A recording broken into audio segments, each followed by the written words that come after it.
Hey guys, I'm Jackie Brubaker. I'm an author, producer, 2-time Emmy Award winner, and host of That Girl the Podcast. Each week, I bring on inspiring people and stories to help you become that girl or that guy in your life.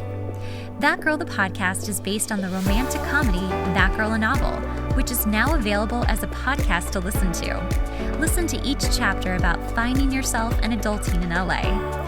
Find That Girl a Novel everywhere you listen to your podcasts. You can also find it on Amazon to buy the Kindle or paperback of.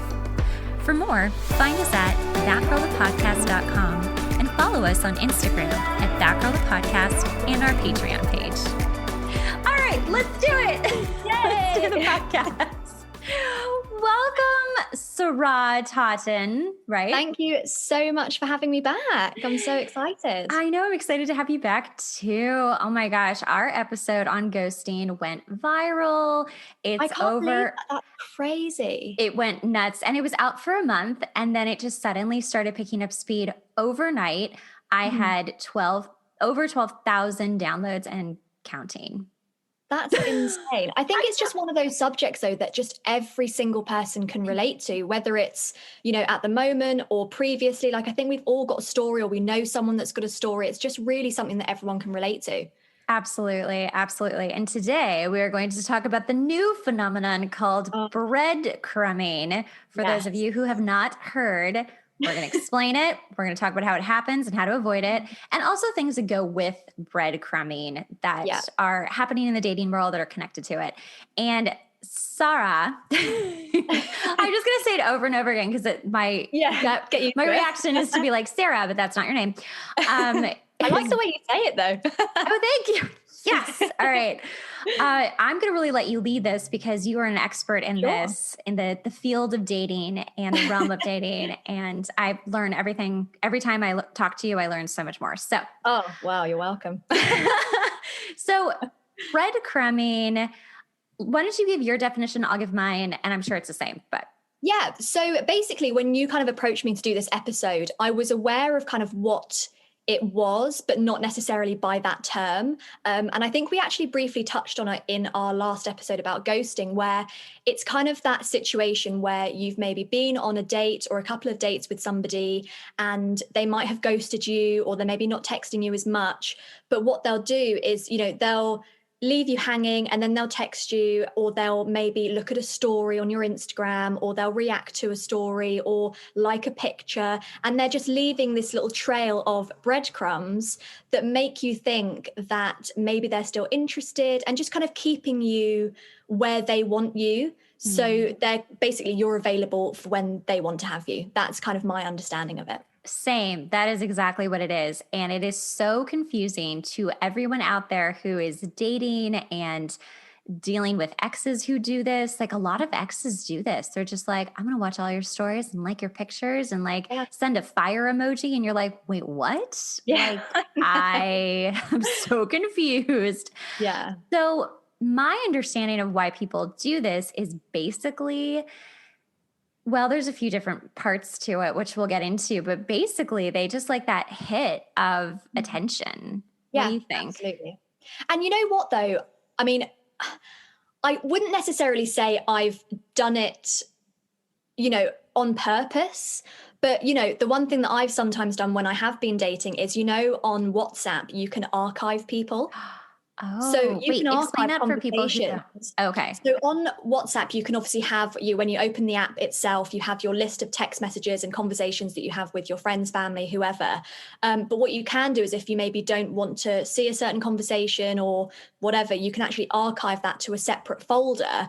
So what I've done in the past when I was dating is that, you know, there might be somebody who you're not really talking to, or you don't really plan on going on another date with for a while, or, you know, potentially ever, but you never know whether or not you might want to hit them up one night, or, you know, whether or not you've been, you know, out with friends drinking and maybe just looking to meet up with somebody. You know, you go into the archive folder and you've kind of got your list of whoever you want. So I am guilty of it myself. You know, it's sending like a random message here and there. It's I mean, kind of probably like a booty call kind of text as well that you get kind of, in the middle of the night or late at night. Like So I 10 think it's p.m., like the perfect time to send that text exactly, where it's not too yeah. late, but it's not too early. It's just right. Yeah, absolutely. Because they're more like they're most likely to be awake, right? So it's kind of like it's a perfect time to do it. But I think, like you said, with kind of like bringing Instagram into it and them kind of reacting to stories and sending emojis and whatever, it's so easy to do it now because there's so many different platforms in which you can do it on. So it doesn't even have to be a text here and there. It can be, if you watch who watches your stories, it can be looking through and seeing if that person who you're wanting to watch them has, if they've liked a picture, like I said.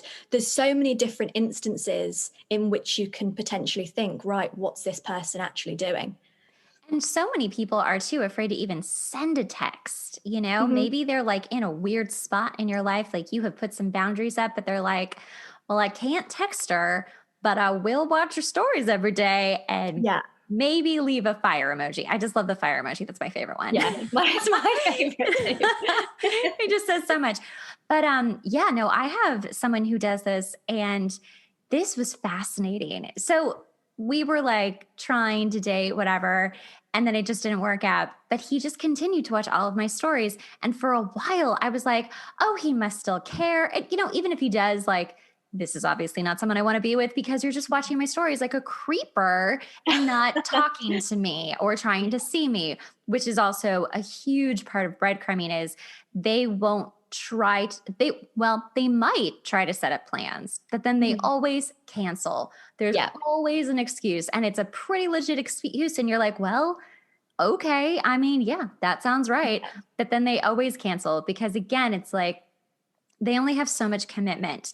Now, with some people who you have put boundaries up and maybe they're like, yeah, I can't text her, like that's off limits. Mm-hmm. Like this is the closest they can get to you, which is still such a mind fuck. Like just, oh my God, just grow up, be healthy. And it is, I mean, it's like you said, it is just kind of that hit of self-esteem that they might need just to if they, like you said, if they set up plans but don't ever have they don't intend on meeting up with you at all, it's just the fact that you've accepted to see them and wanted to meet up with them as well. That's just like they're validating how they feel about themselves, right? So it goes quite deep, I think, and if you think about it like that, it's an interesting one. I think so too. And I think that a lot of people could just automatically be like, oh, well, they're a narcissist. And perhaps they are, but most likely they have some real narcissistic traits because this is a narcissistic thing to do, is to try to get attention from a source and get that fuel without really giving anything back, barely anything back. And it just leaves you confused and a lot more vulnerable to, fall for that or fall for more if they decide to actually get the courage to, talk to you more. Absolutely. I think as well, like obviously when it comes to texting or emailing or however they decide to reach out, that is them making an active effort. But I think when you look at Instagram to kind of turn it on its head, is I think sometimes, and I kind of feel like I can say this because I'm a woman myself, is that we are just, I personally overthink so much. I overthink about every single thing. And I think it's kind of like a trait that a lot of women, especially when it comes to dating and relationships, also have. So I think sometimes we can read into things that actually don't mean anything. So with Instagram, let's think about it from this point that, how many times a day are you just sat on your phone, just mindlessly scrolling? You're looking at stories. You're not even paying attention to whose story they belong to. You're not really thinking much. You're maybe like flicking through pictures, liking the ones that you like the look of, but you don't even know who they belong to. Yes. So I think you also have to think as well to kind of, in a way back up the men, is that, they probably aren't thinking anywhere near as much about it as we are. So they might send that fire emoji or they might look at your story and we're thinking, oh God, what does this mean? Does this mean that they like me? Are they wanting to see what I'm doing? But let's face it, like I said, guys don't think that much about stuff like this. So it's probably just the case that they, are still following you because they just haven't unfollowed you. They're looking at your stories because it was the one that was after the one that they were looking at before. Yes. Yes, Do you know what I mean? So it's that kind is of like, so huge. it doesn't actually have to mean anything. But then, there are certain circumstances where, the person that is looking at your stories, who you've maybe dated or been in a relationship with or had a few dates with, is doing it from a good place and just, wanting to see what you're up to, or, I mean, I personally have kind of, been on dates with people and sort of dated certain people, and you still wish them well and you kind of want to see what they're doing and what they're up to. So I think it could also come from a nice place and not necessarily this sort of narcissistic, nasty place that we assume it's potentially coming from. Absolutely. I think there is a real divide of confusion between, does this person have feelings for me? Does this person just have goodwill feelings towards me? Or is this person just a bad person? Yeah, And exactly. it is so black and white between the two spectrums, especially on social media. I feel like it's either like, nope, he left you. That's it. He's a dick. Leave him alone. And like, you can never be nice to them ever again or talk to them ever again. Like, that's it. Or you're like, oh no, we're going to get back together. And you live in this weird bubble of like a dream world. And it's very, I mean, what would you say are like valid signs that someone is trying to like reach out to you? Let's say, hypothetical, you broke up, 6 months ago, and maybe you dated for like 6 months. I don't know. And now there's some activity happening. Maybe there wasn't. Now there's some activity. How would you tell people that it's real versus just your story was the next in line and he watched your story? Yeah, absolutely. You know what? And I think we kind of again touched on this in our last episode, is that I personally am not a game player. I hate playing games. I'm 30 years old. I don't have time for it. I'm just not, if I like you, I'll tell you. If I don't, I'll tell you that as well. Yeah. So I think from my standpoint, if somebody likes you and they want to see you, you will know. I actually did a reel on this and kind of, it's very much like, oh, how do I know if they like me? How do I know if he likes me? They'll text you, they'll call you, they'll want to see you, and they'll follow up with those plans. They'll follow through with them. They'll want you to see their friends. They'll take you to events. You won't even have to question it. So I think when they're kind of like, leaving these little seeds and these breadcrumbs around, and you're kind of constantly there wondering, honestly, if that was me, I would assume they're just fucking around. Yeah. Because if they wanted to see me and they liked me genuinely, they would let me know. I so agree with that. And that is very hard when you are seeing the ex that you love still give you these little breadcrumbs and it's just messing with your head. But absolutely, like, men are so simple. If they want something, they go get it, whether it's a car or a job or a girl or a guy.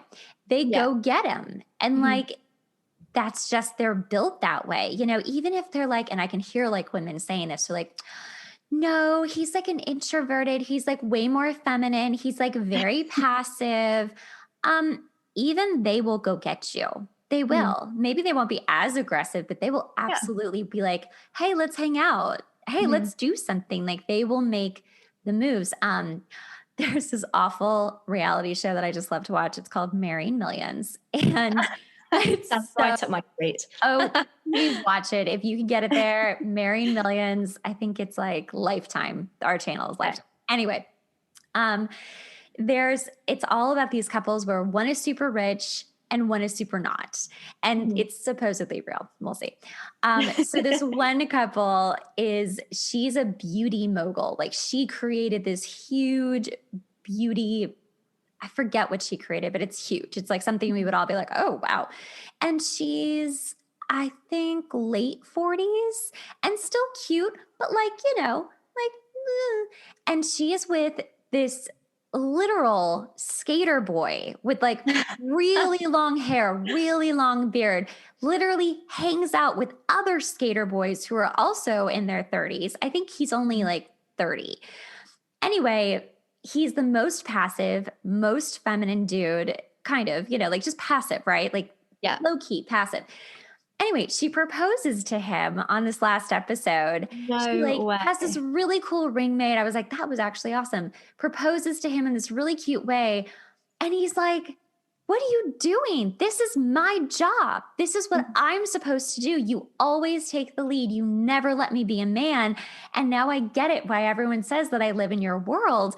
And I was like, oh, I want every woman to see this because this is what's up. Like, your guy may be super aggressive and he's always going to take the lead. But if he is not, this is the guy with the, like, he's the example of like, don't take the lead. Let them at least propose to you or ask you on a date. They will do it.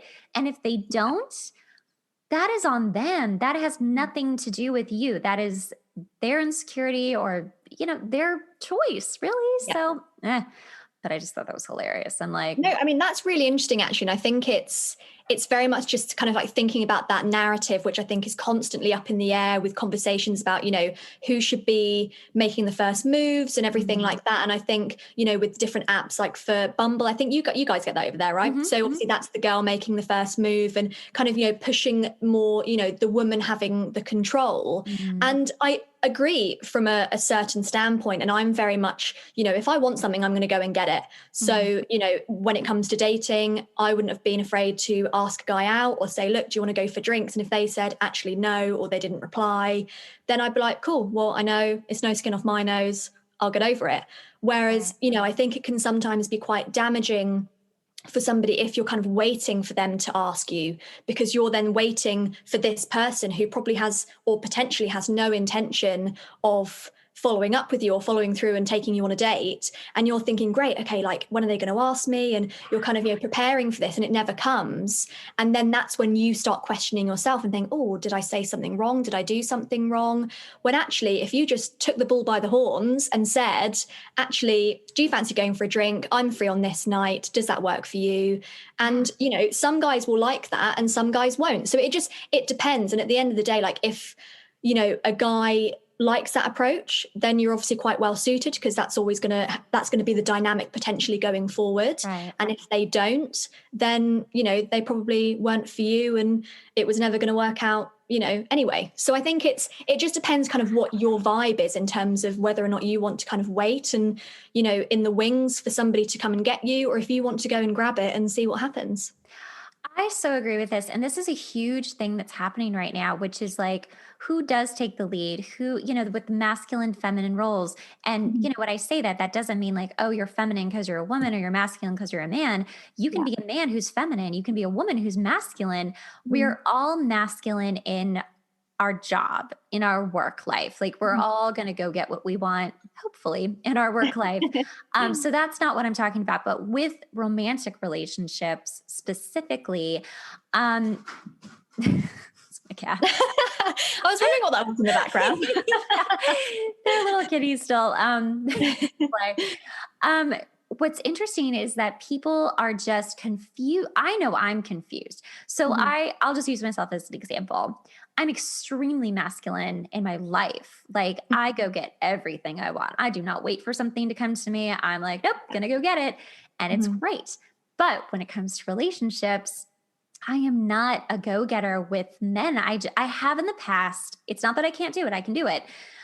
But I always feel that I end up becoming the masculine role where I'm the one who's, like you just said, that creates the dynamic in the relationship. Yeah. So how do you still remain like feminist, but also traditional at the same time? Like wanting the guy to pay for the first date or second, or maybe all of them, who knows? It's up to you. Yeah. There's such an interesting dynamic going on. And I don't know if anyone has the right answer or knows the answer yet, but what are your views on this? It's a really interesting subject, actually. And I just recently recorded an episode of my podcast with somebody talking about this subject and kind of, the dynamic and the narrative that is constantly evolving and changing amongst men and women in dating. And I think it just comes down to the fact that you will attract what you put out there. So if you're putting out there a really strong, independent woman who, in life goes and gets what she wants in her career and this and that, then you are therefore going to attract a man who appreciates a strong, independent woman and wants to build and evolve a life with that person within that narrative. Whereas, if you're never going to attract, like, so basically, think of it this way: if that's who you are as a person, are you going to want a guy who is literally just going to sit down and like let you give it to him, pardon the phrase? Right. Do you know what I mean? So you aren't going to want somebody like that. So you're going to attract somebody who is kind of like your sort of like the mirror image of you, so you can kind of work together and blend as one person. Right. Whereas I think if you're putting out there that you're maybe, like you said, a little bit, I don't want to say frightened, but you're not as forthcoming when it comes to dating and being the kind of, I want to go and get this, I'm going to go and do this, then you're going to attract the guy who is going to take control, maybe a little bit too much, and think that you don't have a role in that relationship. Does that make sense? Yes. And I feel that's actually happened to me, where I've ended up with someone who was just too masculine. And then I was super triggered because I'm like, do you think that I'm just like some little wallflower here? Like, I'm not. Just someone to be on their arm. Like, that's not what you want to be. I think that's really good advice moving forward. So like, if you are more like introverted and like, lean back kind of, you probably would be best suited with someone who's like that. Then again, opposites attract, it just has to be in the right kind of situation. Mm-hmm. But you're right. Cause like when I think about like my future, like long-term relationship, I imagine someone who's like me and we do build together. So everything you just said, and you want that give and take as well. You want, and like for me, like, I had a conversation recently about, paying on dates, because obviously, with women now, well, I say now, but, we're becoming more of a force where, equality is very much at the forefront, and we want, to be able to pay. We don't want to have to be looked after. We don't need to be looked after. Obviously, there are certain people who will want that life. Married millions. Yeah, exactly. And that's absolutely fine. If that's what they want to do and they're going to attract someone who wants to give them that life, then absolutely fair play. But I just think, I remember actually going on a date with the guy who the first part of the date was in a bar. We had a bunch of drinks and he paid for everything. And we decided to go and get a bite to eat afterwards. And we just went to like a cheap burger place. Like, it wasn't, fine dining or anything. Right. And he went to the bathroom when we finished and I got the bill and paid. And it was probably an eighth of the cost of what he just paid for these drinks. And he came back and I remember he got really upset with me.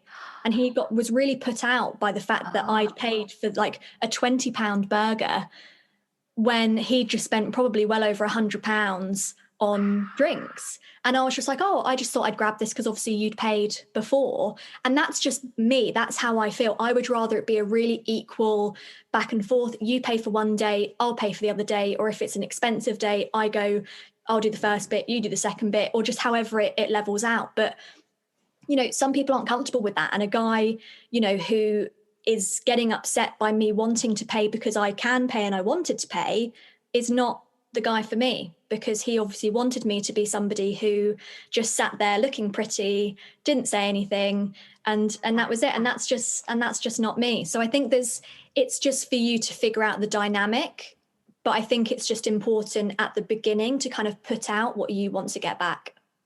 And I think too, God, that's so brilliant, by the way. I hope y'all just really took that in because that was really, really smart. Sara is so smart. I love it. You're going to keep coming back like every month, like once a month. We're going to do a dating episode. More than happy to. But, I think there's a lot of programming, and I think I'm going to just, again, speak personally, like there is so much programming in me to be this very feminine role in a relationship. Again, just relationship. No one was ever like, honey, you should be this feminine role in your business life. No one said that to me. Everyone was like, no, you just go get them. Like you go be the millionaire. I'm like, I will. So, but like when it comes to relationships, like it is so difficult to sort of undo all of that programming of like, and just the stereotypes that you've grown up with. Like, you see it in programs, in films, like even now, like in films, it's always the girl getting rescued by the guy. Like, and I just think we've just, like you said, we've just been programmed to think that, we're going to meet a man and he's going to look after us. We're going to have kids and we're going to live happily ever after. But that just isn't the norm. There's no reason why you need to wait in the wings for a man to come and rescue you. You go and find the man that you want And, like you said, in every other part of your life, you do that. So why not relationships? It's funny. There are two different books I'm thinking of right now. One is called Smart Women Finish Rich that I'm reading, and it's been around for like 20 years. It's brilliant. Mhm. And there is a huge statistic of women who truly believe that he's just very affectionate. Um, there's a huge percentage of women who believe that they will, and it doesn't matter how old you are, end up with a rich man, and that's how they'll retire. Like, that's their game plan. They're like, Yeah. oh, well, maybe I didn't invest well enough or take care of myself or do the Mhm. 401k like I should have. I'll just marry rich. Like that's so easy.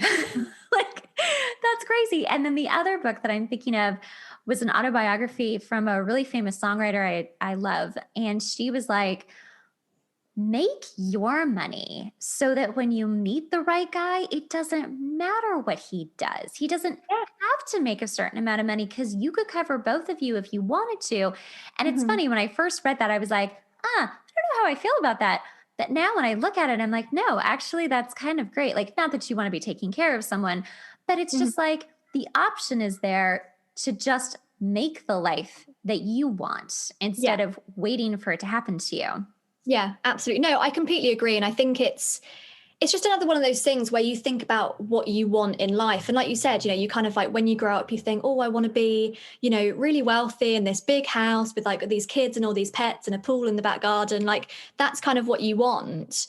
But I think actually what we should be teaching people or, kids is that you can still go and get what you want with someone that you want. And it doesn't have to revolve around money or success or anything like that. Because I mean, how many times have we seen stories of, people being, broken apart by financial issues or what have you, or the fact that, the age old thing of, money doesn't buy happiness. And I think it's, what I think people should be doing, and women and men as well, when you're single is, focus on yourself. So be rich within yourself, not just money in the bank or whatever, but be happy with who you are. So then you don't need anybody. You don't need a man. You don't need a woman. You don't need anyone around you, but you want them in your life. And that's where you kind of want to be. You don't want to, look for a man because you're missing something in your life, whether it's, you're just lonely or you need, companionship or you want someone to make you laugh or whatever. You should be so like content and happy within yourself that you want to bring somebody else into that. Right. Rather than you actually going out there and thinking, right, you look okay. I kind of feel like you're going to fill this hole that I've got. Pardon the pun. No. And yeah, That was great. and yeah, so you don't need, like, that's basically what I'm saying is you don't need someone, but you just want someone to come into your life that you can build a life with, rather than it revolving around, needing them for something else. And again, that's such a programmed thought that is super new to women, is that you get to choose. Like, I really didn't understand that concept until like years ago, like probably 4 or 5 years ago, where I was like, oh, wait, I'm sorry. I can choose that Yeah. I want this person or not want that. Even if you love that person and you're like, no, that's not a good fit for me, I can choose not to be with them. Like, it seems so obvious, but there are so many women who are like, oh, I didn't realize I got a choice because I'm just happy to have someone fill the hole. But like now we really do have a choice. We've always had a choice, always. But Yeah. like you really are like more Realizing it. Yes, you're more cognizant of the fact that you do have a choice. Whereas men, primarily stereotypically, have always thought, well, of course I have a choice. I mean, that's obviously like that's how they live their lives and that's the way they're brought up.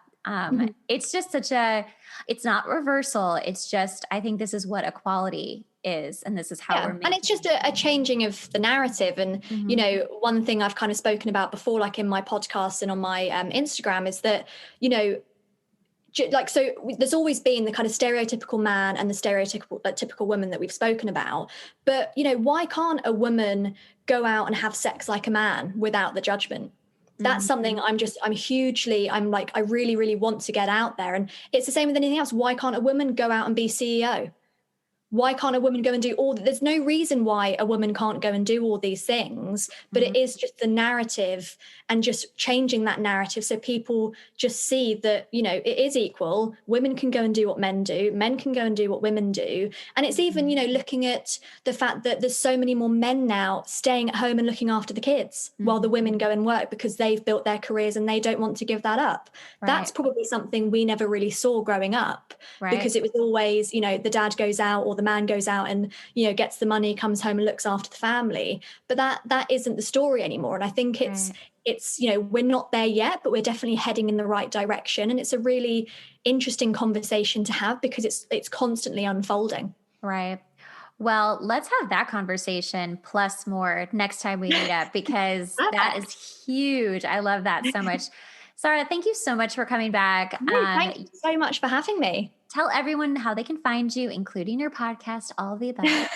Yes, so my podcast is The Good, The Bad and The Ghosted, which just basically covers the good, the bad and everything in between of dating. And my new series is coming out towards the end of this month, so look out for it. And you can check up on Instagram, and I'm on Spotify and Apple Podcasts as well. Perfect. Thank you so much. Thank you so much too. It's been the best. Thanks so much for listening to the podcast. Remember, sharing is caring. Make sure to rate the podcast and leave a review. We really rely on this to help get the podcast out there. Also, make sure to watch the video version on YouTube and follow us on Instagram at That Girl the Podcast.